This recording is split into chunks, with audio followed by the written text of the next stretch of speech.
Tenemos a Alexis Kalsinski para que nos cuente una propuesta que se va a estar realizando este fin de semana, ¿no? Que tiene que ver con el espacio de la memoria, derechos humanos, que en estos tiempos se está hablando tanto, ¿no?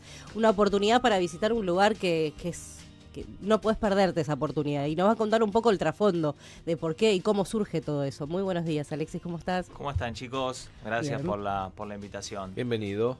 Gracias. Bueno, sí, mañana estamos convocando, lo estamos haciendo desde el movimiento No Matarás, una visita guiada que vamos a estar haciendo a las 13 horas en el espacio Memoria y Derechos Humanos, Exesma.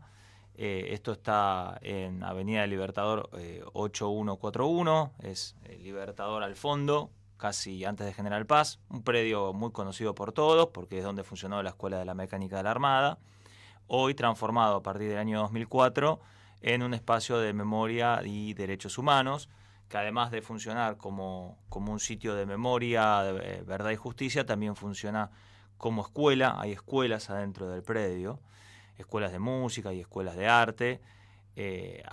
Funciona también capacitaciones que se dan de diferentes áreas del Estado. Está la Secretaría de Derechos Humanos ahí adentro, está el equipo de antropología forense ahí adentro. Recibió un premio, estábamos leyendo. Ahí vamos. Está el Museo de Malvinas, que es un espacio impresionante. Recomiendo visitarlos dentro del predio de Exesma.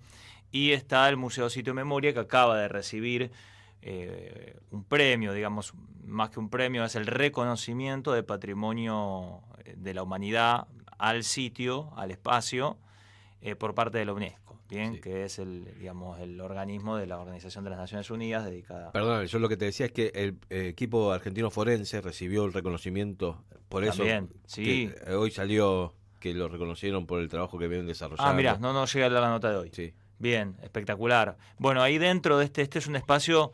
Este lugar es un espacio de 17 hectáreas, ¿sí? Hay que aclarar, es un lugar muy grande, 17 hectáreas, 25 edificios, hoy transformados en diferentes secretarías y oficinas públicas o oficinas también de organismos de derechos humanos, que tienen un montón de funciones de servicio a la comunidad. No es solamente un lugar que sirve como memorial, sino que además tiene un destino y una actividad. Está activo. Sí, tiene un destino y una actividad social muy importante y funcionan muchas cosas ahí adentro del Estado, ¿no? Así que mañana vamos a estar haciendo una visita, es una visita guiada, digamos, ahí hay un cuerpo de profesionales. Este es un ente que tiene más de 300 empleados, ¿no? Es un lugar, es un ente autónomo, autárquico, muy importante, creado por una ley en el año 2004, que tiene su plena autonomía y funcionamiento y que realiza un montón de actividades. Entre las actividades que tienen que ver con memoria y verdad y justicia, bueno, las visitas y el conocimiento dentro del ente y del espacio es una. Mañana nosotros a las 13 horas lo vamos a estar haciendo con un grupo de personas del movimiento No Matarás, que obviamente invitamos a todos los que nos están escuchando o se quieran sumar. Están a tiempo de anotarse, todavía tenemos algunos lugares libres porque hay un cupo de hasta 40 personas, tenemos algunos lugares nos están quedando, pero bueno, los invito a que se anoten rápido porque se cierra y bueno, y más de 40 personas no podemos ir porque tenemos la visita guiada, vamos con los guías, es a partir de 16 años para arriba, bien, acá hay una cuestión de regla que por una cuestión de la temática que se aborda, sí, ¿no? Exactamente. Que por ahí, o el lugar que se recorre, que para un menor, para un niño. Sí. No, ayer te comentaba pero ahora me quedo pensando, digo, ¿qué sector habrán ido? Porque mi hija tiene 11 años y fueron con el colegio. Sí, ahí claro, por quizás eso puede ser que haya sido otro sector. Claro, dijo, ¿cuántos edificios hay? Claro. Hay 25 edificios. Claro, por eso me quedé pensando. Las visitas generales, este tipo de visitas que nosotros hacemos, está pensado para adultos. Claro. Se recorre todo el predio, pero también se va mencionando qué funcionaba en cada uno de estos edificios. Hay algunos edificios que son fuertes, especialmente el edificio de enfermería, es un edificio fuerte porque todavía conserva la estructura histórica, es un edificio que está resguardado. Para que la gente entienda, todo el predio está resguardado por una medida judicial a cargo de un juez federal, porque todavía sigue siendo materia de investigación por delitos de lesa humanidad. Digamos, esto continúa apareciendo o evidencia o testimonios que tienen que ver con lo que fue la ESMA. Para que quede claro, la ESMA es un símbolo de muchos centros clandestinos de detención que funcionaron durante la última dictadura militar, quizás el más simbólico, el más grande y el que digamos, con más eficiencia para ello funcionó, pero aparte fue porque, la ESMA. Claro, ¿qué tiene de simbolismo? Es que era la escuela de mecánica de la Armada, no es que era otro lugar que no tenía nada que ver con... Exacto. Era la escuela de ellos. Y una particularidad, mientras funcionaba el centro clandestino de detención, también funcionaba la escuela. Y esto es otra de las particularidades que tuvo la ESMA como centro clandestino de detención, a diferencia de otros que eran solamente centros clandestinos de detención. Además funcionaba como escuela, seguía funcionando como escuela. Con naturalidad, Con normalidad, naturalidad, los alumnos normalidad. iban, claro. Sí, lógicamente todos sabían que había lugares que no se podía entrar ni se podía hablar, y todos sabían que entraban y salían camiones con personas no identificadas. Digo, esto es testimoniado por todos los miembros que estudiaban ahí en la escuela. De hecho, muchos de los estudiantes o del personal propio de la seguridad propia de la ESMA que se dedicaba a la escuela son los que después dan testimonio en los juicios de lesa humanidad de las cosas que sucedían. Entonces, este es un predio muy especial, muy simbólico, y que además está convertido justamente en hoy simbolizar y llevar adelante una política pública en sentido diametralmente inverso. Es decir, es un lugar de donde salen políticas públicas para la gente, y donde además funciona como un sitio de memoria para recorrer, para acordarse, para conocer al que no conoce, y para que esto que nos pasó no nos vuelva a pasar más. Pero digo, volviendo un poquito al recorrido, el recorrido es fuerte, hay lugares que son muy fuertes porque aparte están conservados históricamente, no han sido modificados, y cuando uno los ve, que se pueden ver, se va describiendo qué se hacían en cada una de las salas, y es un poco fuerte para, obviamente no lo vamos a decir al aire, pero pero para la sensibilidad, pero es muy fuerte para la gente, ¿no? Nos entienda a lo que nos estamos refiriendo. O tomar dimensión, ¿no? Porque a veces perdóname, ¿no? A veces medios que minimizan el tema, ¿no? Lo degradan a nada y parece algo muy trivial, pero de repente ir a lugares y que alguien te explique qué pasaba ahí y vos estar ahí, las sensaciones ya impactan de otra manera. A eso te iba a preguntar, ¿esto surge justamente por todo lo que se está viviendo y lo que se está cuestionando en estos tiempos?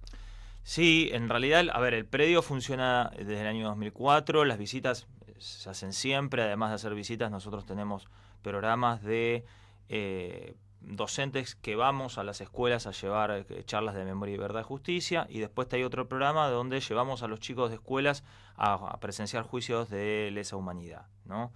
La escuela va a los juicios, es un programa, y el otro programa es un cuerpo de docentes que va a lugares que nos permiten, porque la verdad es esta, hoy no tenemos la posibilidad de, más en el gobierno de la ciudad, en las escuelas públicas del gobierno de la Ciudad de Buenos Aires, de entrar a tener una temática de memoria y verdad y justicia para los chicos. Digo, esto no está permitido, el gobierno de la ciudad lo bloquea continuamente, lo bloqueó históricamente, y no es un tema que les... No es un tema que se hace acordado con diferentes escuelas, con diferentes distritos que en ciertas circunstancias permiten, nosotros vamos y damos una breve charla, ya sea en la ciudad o también en provincias. Provincia de Buenos Aires, con otra apertura, la verdad es esta no es una cuestión de poner lo que sucede, claro. De jurisdicción, es una cuestión estadística, esto es lo que pasa, con otra apertura y con otra mirada respecto de esta temática. Todo eso es parte de este ente, que es un espacio público, que realiza un montón de funciones que tienen que ver con memoria y verdad y justicia, y que hace que se ponga, digamos, justamente la verdad de lo que sucedió, que no nos olvidemos cuál fue la verdad de lo sucedido. En tiempos, como recién vos decías, Caro, estamos escuchando discursos u opiniones. Sí, o reivindican, ¿no? Sí, o tomando seriamente opiniones que pensábamos que no eran serias, ¿no? Y acá está el tema, porque esas opiniones siempre existieron. Sí. Esta es la verdad. Lo que pasa es que ni los medios de comunicación ni parte del sector político las tomaban en serio.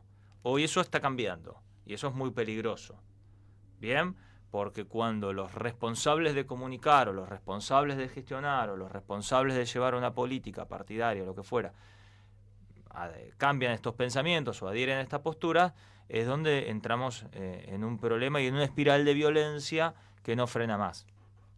Sí, creo que es importante. Por eso te decía si esto de no matarás surge ahora con todo esto, porque creo que lo que hace falta es eso ahora, ¿no? Información, poder educar y ayudar a la gente a la memoria, a los más jóvenes quizás en este tiempo, porque me parece que es importante porque ahí se está viendo esa situación, donde, acá yo lo digo siempre, no hay una argumentación válida, no hay un pensamiento crítico, se dicen cosas por decir, se cuestionan por cuestionar y sin ningún tipo de argumento lógico, ni con criterio, ni con...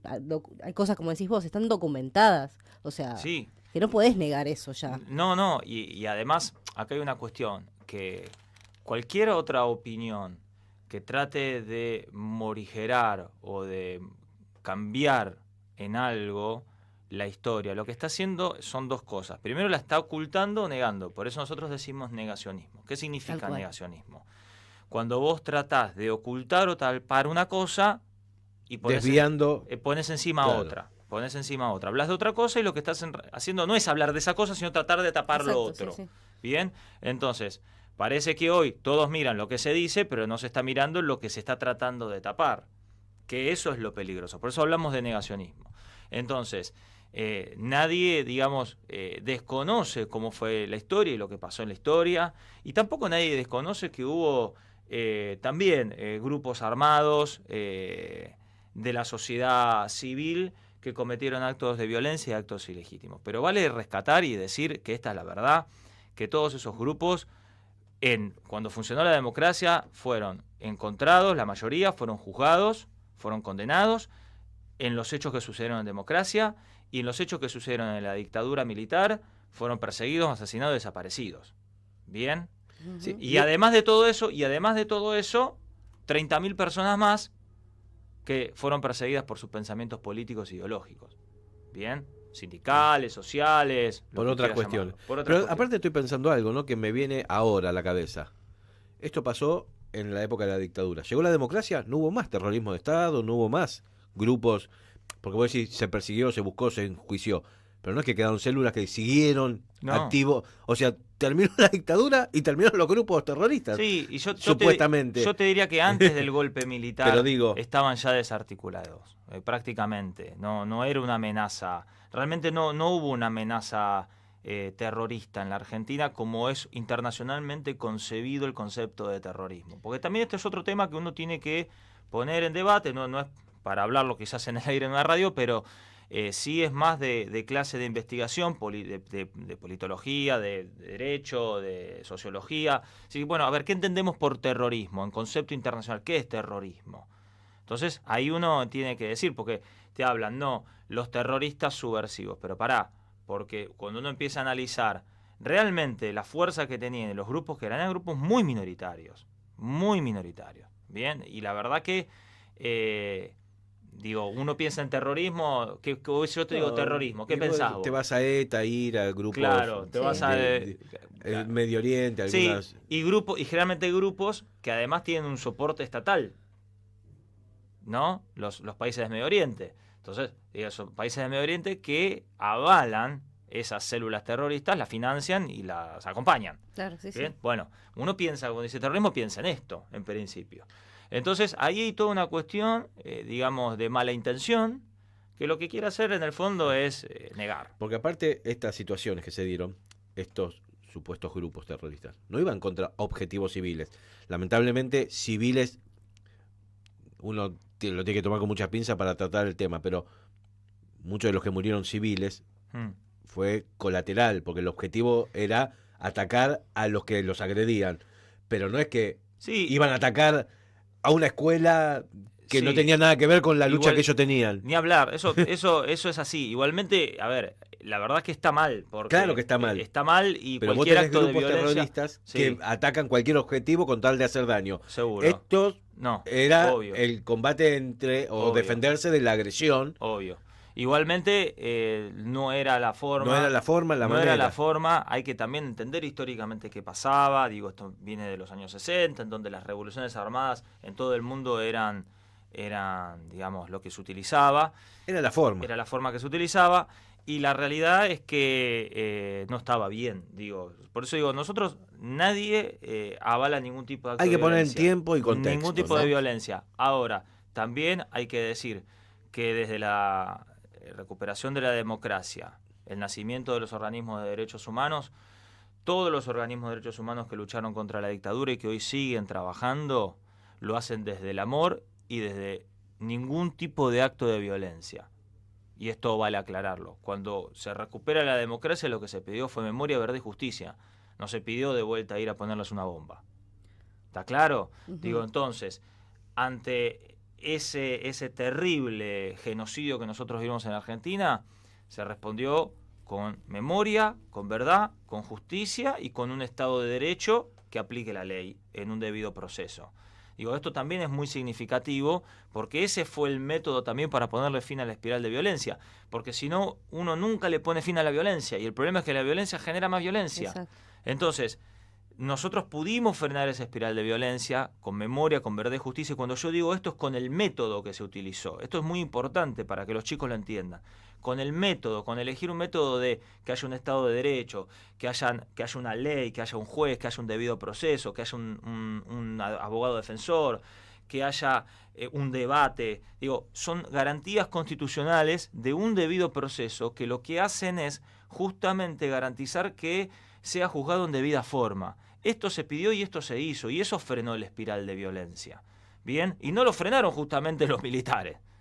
Lo frenó la sociedad con el voto democrático y lo frenaron los organismos de derechos humanos. ¿Sí? Que quede claro esto, porque si no, seguimos invirtiendo en la historia. La espiral de violencia lo frenó la sociedad con el gobierno democrático, que retomó la democracia en el 83, y con los organismos de derechos humanos, que empezaron a pedir y a impulsar justicia, y después con grupos políticos que impulsaron también que la justicia se mueva. Creo que es clave todo esto que vos lo mencionás, porque los derechos humanos no es un negocio, como dicen algunos, ¿no? Sino que tuvieron un rol y tienen un rol activo totalmente en la sociedad. Así que bueno, mañana entonces sábado a partir de las 13 horas, hay poquitos lugares, pero hay todavía. Hay lugares, ahí en las redes del Movimiento No Matarás, en Instagram, en Facebook, van a encontrar la publicación y van a encontrar un link, que es un formulario de Google para que llenen y nos dejen sus datos. Hoy a la noche cerramos la inscripción, ya para mañana tener bien el grupo definido, pero va a ser muy lindo, y lo bueno es que después vamos a replicar, ¿no? La idea es replicar, por eso vos decías, ¿para qué lo hacen? Bueno, lo hacemos para que después también nosotros repliquemos y contemos a los otros lo que vimos. Hay mucha gente que realmente no lo conoce el predio, ¿no? O escuchamos, o sabemos, o estamos cerca de gente que nos cuenta, pero una cosa es saberlo de oído y otra cosa es ir y verlo. Exacto, sí, ¿no? Por eso te digo, creo que se da en un momento clave. Así es. Así que aprovechar esta oportunidad que quizás, pero no sabemos, se puedan dar más visitas. Sí, vamos a repetirlo. Pero no sé qué es, claro, que si estás del otro lado todavía no te anotaste, hay algunos lugares, así que en un ratito vamos a compartir también el link. Así que bueno, agradecemos mucho, Alexis, tenerte acá, y bueno, otro día hablamos de otros temas y hacemos un gran debate. Sí, gracias a ustedes por el tiempo, y bueno, y mañana los esperamos a todos y a todas. Dale, gracias. allá nos estaremos viendo.